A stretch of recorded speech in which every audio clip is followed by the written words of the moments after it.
Sekarang kita akan membahas contoh yang lebih kompleks. Di sini ada soal tentukan angka satuan pada bilangan 3 pangkat 100. Nah, ketika kalian belum mengetahui pola bilangan, tentunya kalian akan mengerjakannya mengalihkan angka 3 itu sebanyak 100 kali. Tetapi setelah kita membahas pola bilangan, cukup dengan seperti ini.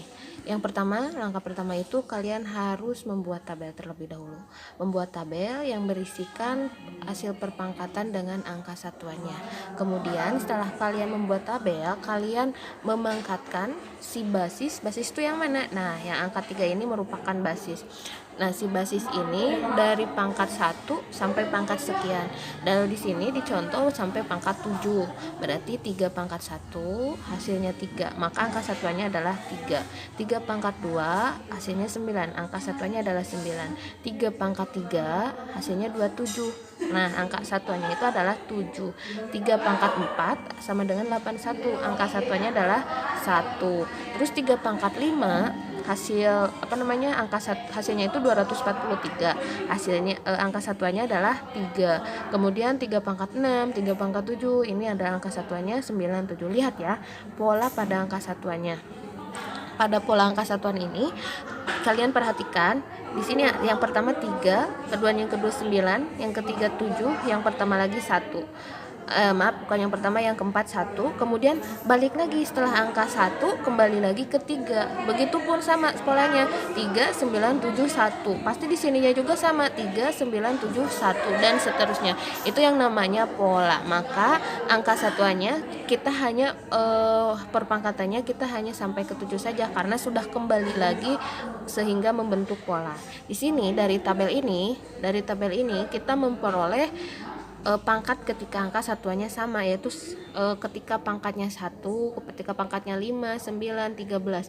Angkanya jika si angka-angka tersebut, jika si 100 ini dibagi dengan 4, maaf bukan 100 ya, jika si pangkatnya itu dibagi 4 maka hasilnya 1. Kemudian ketika 2 juga sama, ketika pangkat 2 maka akan sama hasilnya angka satuannya itu dengan pangkat 6, pangkat 10, pangkat 14. Dan jika dibagi 4 akan bersisa 2. Maksudnya bagaimana? Gini ya, kalau misalkan si 10 ya, 10 dibagi 4. 10 bagi 4 dari mana 10? Nah, ini 10 pangkatnya itu pangkat 10 dibagi 4. Kenapa dibagi 4? Karena ada 4 kali pengulangan.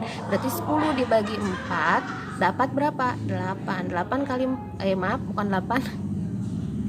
2 ya, dapat 2. 2 kali 4 8. Nah, ini 10 kurangi 8 itu 2. Nah, ini yang namanya sisa. Berarti sisanya 2. Kemudian pangkat 3 akan sama dengan pangkat 7, pangkat 11, pangkat 15. Nah, bagaimana? Nah, kita lihat ya, jika dibagi 4 berarti pangkatnya 15 dibagi 4. 15 bagi 4 dapat 3. 3 kali 4 12. Ini 15 kurangi 12 adalah 3. Nah, ini sisanya itu yang ini. Sisanya bersisa 3. Sekarang yang pangkat 4. Pangkat 4 berarti akan sama dengan pangkat 8, pangkat 12, pangkat 16. Berarti 12. Kita coba ya dibagi 4, dibagi 4. 12 bagi 4 hasilnya 3. 3 kali 4 12. 12 kurangi 12 0. Berarti sisanya 0. Nah, ini seperti itu. Ya, jadi kita dapat menemukan 3 pangkat 100 tanpa harus mengalihkan 3 sebanyak 100 kali dengan menggunakan pola ini. Bagaimana caranya? Lihat ya, berarti si pangkatnya ini dibagi dengan 4. Kenapa dibagi 4? Karena ada pengulang 4 kali setelah pangkat keempat atau setelah pangkat keempat itu terjadi pengulangan kembali ya. Berarti 100 dibagi 4 hasilnya berapa?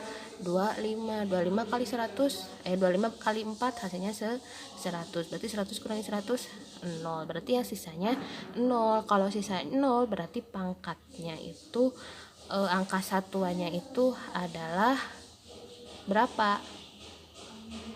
Berapa? Ayo. Adalah 1. Jadi angka satuannya adalah 1. Lihat, yang sama dengan perpangkatan 4. Nah, lihat ini pangkatnya 4, angka satunya 1. Berarti kalau misalkan yang bersisa 0, nanti hasilnya adalah 1. Yang bersisa 3, nanti sama hasil akhirnya atau angka satuannya itu yang berpangkatnya 3. Kalau yang sisa 2 akan sama dengan angka satuannya itu dengan hasil pangkat 2, 6, 10 dan seterusnya, seterusnya ya. Dapat dipahami? Ya, bagus. Selanjutnya kita akan melakukan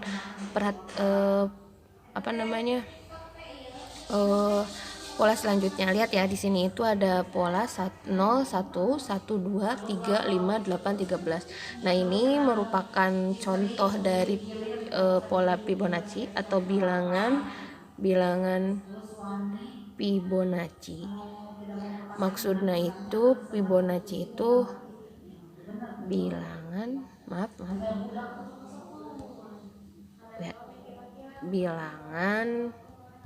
Fibonacci. Nah, bilangan Fibonacci ini merupakan pola yang unik ya, karena untuk mencari pola selanjutnya itu adalah penjumlahan dari pola sebelumnya. Mana pola sebelumnya? Berarti ini 0 dan 1, penjumlahan dari pola sebelumnya. Nah, angka 1 ini diperoleh dari 0 ditambah 1. Angka 2 ini berarti diperoleh dari 2 dari 1 ditambah 1. Kita tulis ulang aja ya, biar lebih besar. 0, 1, 1, 2, 3, 5, 8, 13, 21. Nah, kita bisa menemukan angka 1 ini. Kita ganti warna. Kita akan menemukan angka 1 ini dari hasil penjumlahan 0 ditambah 1. Kemudian tambah ya. Kemudian angka 2 ini kita peroleh dari 1 ditambah 1. Kemudian angka 3 ini kita peroleh dari 1 tambah 2 dan seterusnya. Maka kita dapat menemukan titik-titik di sini dengan menjumlahkan 13 dan 21. Berapa 13 tambah 21? Berapa? 13 ditambah 21 34. Nah, jadi kita dapat menentukan bilangan yang setelah ini dengan menjumlahkan bilangan sebelumnya dan sesudahnya, seperti itu ya. Itu adalah bilangan Fibonacci. Jadi bilangan Fibonacci ini sangat unik. Jangan kebalik ya. Kalau bilangan Fibonacci itu adalah penjumlahan dari 2 suku sebelumnya, seperti itu. Terima kasih. Assalamualaikum warahmatullahi wabarakatuh.